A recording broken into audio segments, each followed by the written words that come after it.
శనగలు, మినుములు, రాజ్మా, కందులు, పెసలు వంటివి తరచుగా తింటూనే ఉంటాం.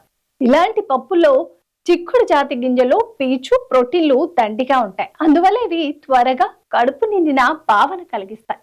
వెంటనే ఆకలి కాకుండా చూస్తాయి. నెమ్మదిగా జీర్ణమవుతూ రక్తంలోకి చక్కెర వెంటనే విడుదల కాకుండా చేస్తాయి. అంతేకాదు శరీరానికి బలాన్ని ఇవ్వడంతో పాటు జబ్బులను నివారించుకునే శక్తిని అందిస్తాయి. కాబట్టి కొన్ని బీన్స్ పప్పులను మనకు ఎలాంటి మేలు చేస్తాయో చూద్దాం.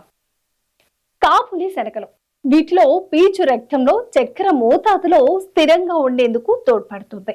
అందువల్ల కాపులి శనగలను తరచుగా తీసుకుంటే మధుమేహం ముప్పు తగ్గడానికి తోడ్పడతాయి. ఇవి చెడ్డ కొలెస్ట్రాల్ ను తగ్గిస్తాయి. ఫలితంగా గుండె జబ్బులు దూరంగా ఉంటాయి. అయితే వీటిని తక్కువ మోతాదులోనే తీసుకోవాలి.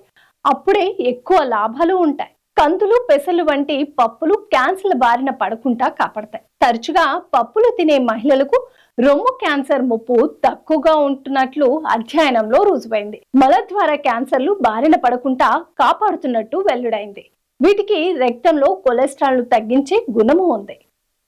విషగ్రహణ శక్తిని పెంపొందించే ఓమేగానే కొవ్వు ఆమ్లాలో రాజ్మాలో అధికంగా ఉంటాయి. క్యాన్సర్ ను నివారించే యాంటీ ఆక్సిడెంట్లు, బారిన పడకుండా చేసే థమిన్ కూడా దండిగానే ఉంటాయి. ఉలువలు, మినుము, కాల్షియం వంటివి ఉలువల్లో దండిగా ఉంటాయి. యాంటీ ఆక్సిడెంట్ గుణాలు గల ఫెలిఫెనల్స్ కూడా ఎక్కువే. ఇవి క్యాన్సర్ల నివారణకు ఉపయోగపడతాయి.